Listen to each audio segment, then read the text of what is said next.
महाराष्ट्र के महान संत नामदेव महाराज में तीनों निष्ठाएं। नाम निष्ठा, क्या कहना नामदेव जी की नाम निष्ठा। नामदेव जी का नाम ही इसलिए पड़ा, उन्होंने नाम को ही अपना इष्ट देव माना। नाम ही है आराध्य देव, इष्ट देव जिनका, ऐसे श्री नामदेव जी। अद्भुत नाम निष्ठा है उनकी। उनकी तुलसी निष्ठा भी अद्भुत है। उनकी नाम निष्ठा, तुलसी निष्ठा का एक विलक्षण उदाहरण पंढरपुर में एक वहां के सबसे अधिक धनाढ्य व्यक्ति ने, श्रीमंत व्यक्ति ने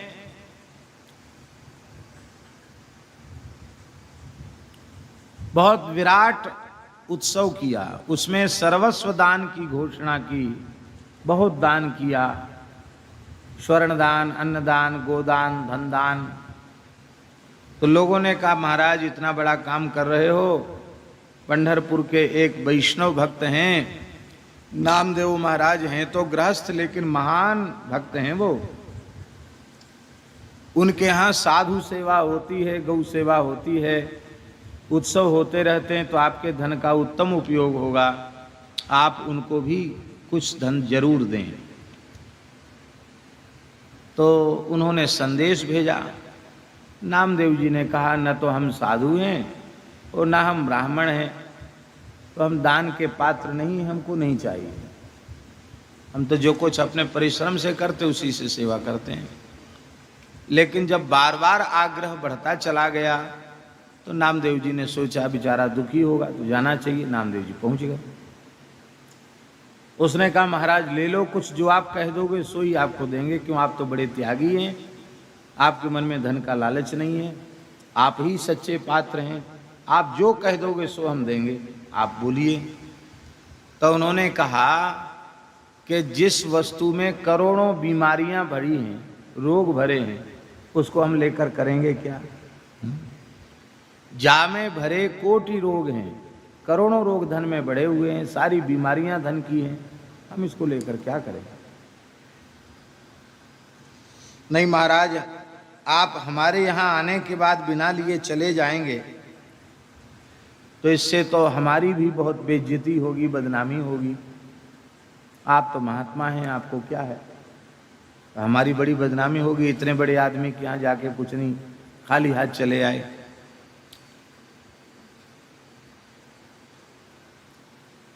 तो नामदेव जी के हृदय में करुणा उत्पन्न हो गई और नामदेव जी ने कहा कि ठीक है, तो आप स्वर्ण देना चाहते हैं हमको, तो हम जितना कहें उतना आप देंगे, वहां जरूर देंगे। तो कहा एक तुलसी का पत्ता लाओ। एक तुलसी का पत्ता आ गया। उस तुलसी के पत्ता पर पूरा राम नाम नहीं लिखा, उन्होंने चंदन से लिखा रा। क्या लिखा? राम नहीं लिखा पूरा, केवल लिखा रा, और वो इसके बराबर तौल दो। तो वो सेठ हंसने लग गया। उसने कहा महाराज हम तो श्री कामतानाथ भगवान की जय। दंडोत महाराज, आपके बड़े मंगल में दर्शन।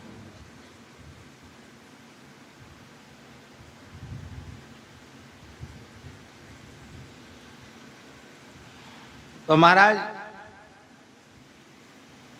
इतना कम, जो उदार दाता 10-20 मन सोना दे सकता है, उसको आप एक तुलसी के पत्ता पर, इसके बराबर क्या, रत्ती भर भी नहीं चढ़ेगा इस पर। तो नामदेव जी बोले हमको तो इतना ही दे दो। तो उसी हिसाब से छोटा सा तराजू एक छोटे से पड़ले पर रखा, आधा राम नाम लिखा हुआ तुलसी के दल पर, और एक तरफ उसने उदारता दिखाते हुए 2-4 तोला सोना रख दिया। पर आश्चर्य की बात है, तुलसी का पत्ता तो जमीन ही नहीं छोड़ता, पड़ले वाला। दूसरा तराजू बदला और सोना रखा, होते होते तराजू बदलते बदलते सोना बढ़ाते बढ़ाते ये हालत हो गई। उसके पास जितना सोना था सब उसने, हीरे जवाहरात सोना मणिमुक्ता सब रख दिया, लेकिन वो तुलसी का पत्ता जमीन ही नहीं छोड़े, पल्ला जमीन से ही लगा रहे। आश्चर्यचकित हो गया। बड़े आदमी को मिल भी जाता है उधार। उन्होंने कहा भाई देखो हमारी इज्जत का सवाल है, हमारी सहायता करो। नाते रिश्तेदार भी बड़े धनाढ्य थे, उन्होंने भी अपना अपना हिसाब किताब लिख करके धन रखा, लेकिन फिर भी कोई बराबरी नहीं। तब नामदेव जी ने कहा देखो एक उपाय और करो, आप बड़े धर्मात्मा हैं, दानवीर हैं, बड़े बड़े यज्ञ आपने किए हैं, तो आप अपने जीवन का जितना सुकृत है, पुण्य है, व्रत उपवास तीर्थ यात्रा आदि का जितना पुण्य है, जितना सुकृत है, वो सब संकल्प करके छोड़ दो। हो सकता है शायद कहीं आपका काम बन जाए। हाँ ये बात तो आपने ठीक कही। तो संकल्प पूर्वक अपने पुण्यों का संकल्प करके जैसे ही वहां छोड़ा तो भी कुछ नहीं। अंत में वह बोला महाराज इतना ही ले लीजिए। उन्होंने कहा हम इतना कैसे लें? अरे भाई तुम बराबरी की बात भाई है, इसके बराबर दे दो। कांटा थोड़ा इधर उधर हो तो चलेगा, और कांटा तो पल्ला तो एकदम जमीन पर चिपका है, वो कांटा हिला तक नहीं, ये तो नहीं चलेगा। ऐसा तो सौदा कहीं संभव नहीं है।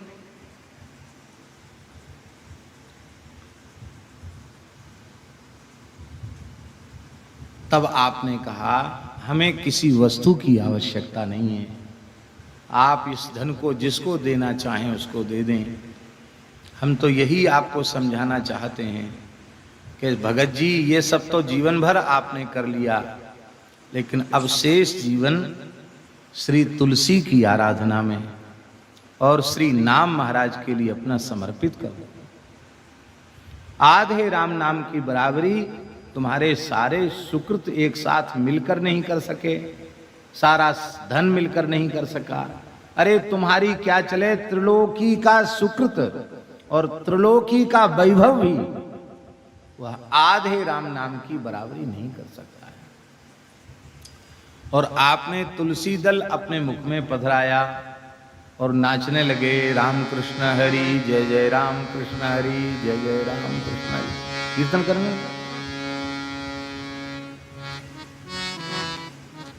नामदेव जी की एकादशी निष्ठा भी ऐसी ही है। प्रत्येक एकादशी नामदेव जी निर्जल करते हैं, कुछ भी ग्रहण नहीं करते। रात्रि को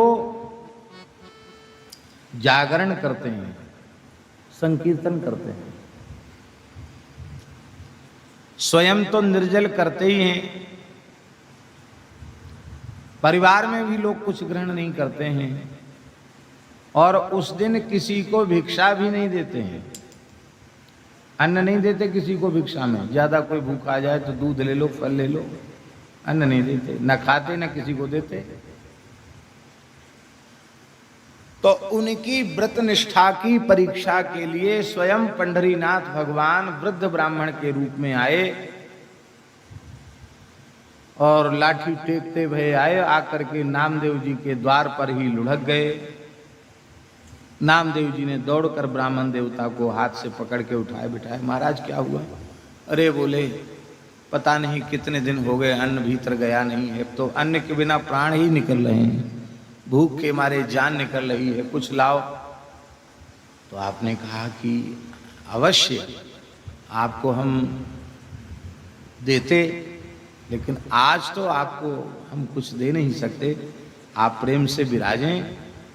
कल द्वादशी को आपको पारायण करा के तब हम फिर प्रसाद पाएंगे, हम भी पारायण करेंगे, हमारी आज एकादशी है।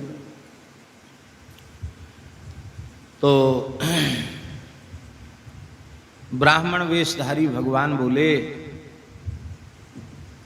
अरे भाई तुम कल कहते हो अन्न देने की बात, और हम तो इतने भूखे हैं कि हम तो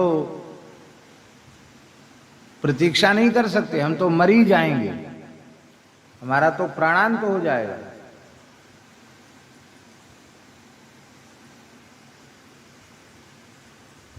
नामदेव जी ने कहा कि यदि ऐसा हो जाए तो इससे अधिक सौभाग्य की और क्या बात होगी, क्योंकि आप वृद्ध हैं।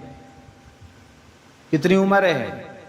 तो ठाकुर जी बोले 125 साल की है। बोले और कितना जियोगे? आप तो परमायु को भी पार कर गए, 120 साल की परमायु होती है। आज यदि आपका प्राण छूट जाए तो भगवान का वैकुंठ का द्वार बिल्कुल खुला रहता है, आप सीधे वैकुंठ जाएंगे। पर आपको अन्न तो हम नहीं दे सकते, आपको बहुत भूख लगी है, आपको हम दूध दे देते हैं, दूध ले लो। बोले उससे हमको कफ बढ़ता है, हम बहुत वृद्ध हैं, दूध नहीं पी सकते।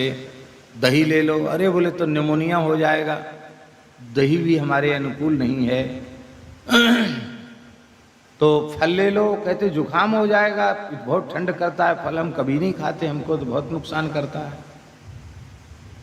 क्या खाओ? दाल भात खाएंगे। बोलो वृंदावन बिहारी। बोले तो वो तो नहीं मिलेगा। ठाकुर जी बोले कि देखो 5 साल से कम जिसकी आयु है उसको और 90 साल से ऊपर जिसकी आयु है उसको यदि एकादशी न करे तो दोष नहीं लगता। और हम तो 90 क्या, हम तो 100 के भी बहुत आगे चले गए हैं। बोले वो ठीक है, लिखा है तो आप उसको स्वीकार करते हैं, हम भी उसको मना नहीं करते, लेकिन हमारा तो नियम है हम एकादशी को कुछ लेते भी नहीं और कोई कुछ भी मांगे हम देते भी नहीं किसी को। हम तो चाहते हैं कि आप भले ही आप कहते हो हम एकादशी ही नहीं करते, हम तो छोड़ दिए एकादशी, तो कोई बात नहीं, आज तो कर ही लो, हम आपका व्रतभंग क्यों करें? हमारे यहाँ तो आपको एकादशी करनी पड़ेगी। तमाम भीड़ वहाँ इकट्ठी हो गई। लोग कहने लगे हम लोग एकादशी नहीं करते हैं, हमारे घर में चल के आप भोजन कर लो, हम भी ब्राह्मण हैं, हमारे घर में खा सकते हो आप। ठाकुर जी बोले नहीं, हम तो इसी के दरवाजे पर प्राण देने आए हैं। ये जिद्दी है, हठी है, कहता नहीं खिलाएंगे, हम खाएंगे तो इसी के यहाँ खाएंगे, नहीं तो मर जाएंगे। और नाटक करते करते ठाकुर जी तो चारों खाने चित्त हो गए, पधार गए।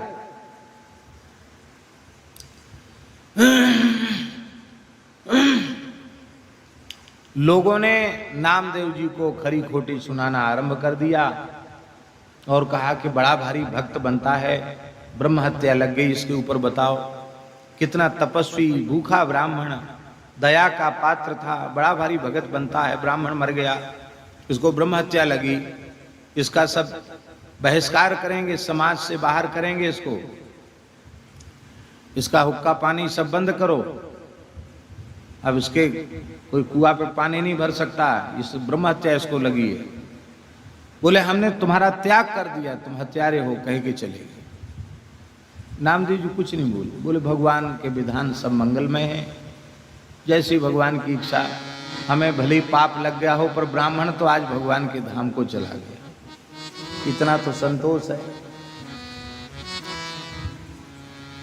दिन भर व्रत किया, रात्रि में जागरण किया, ब्राह्मण का शरीर पड़ा हुआ है और प्रेम से परिवार सहित कीर्तन किया, जागरण किया। और जब प्रातः काल हो गया द्वादशी, तब आपने अपनी पत्नी और पुत्र से कहा कि देखो अब इस शरीर को ब्रह्म हत्या लग गई, अब ये पंढरीनाथ जी के दर्शन के योग्य तो रहा नहीं और सबने बहिष्कार भी कर दिया है, तो क्या अपनी एकादशी तो हो ही गई, तो हमको अनुमति दो, हम तो अब अग्नि प्रवेश करेंगे। पत्नी ने कहा हम भी करेंगे, पुत्र ने कहा हम भी करेंगे। तो ठीक है, सब लोग चलो अग्नि में जीवित ही जल जाओ। तो खूब लकड़ी कंडा इकट्ठा करके बड़ी चिता बनाई और ब्राह्मण देवता के शरीर को पधरा दिया उस पर, और फिर खुद बैठना चाहते थे परिवार सहित, तो पहले अग्नि लगाई। जैसे ही अग्नि लगाई,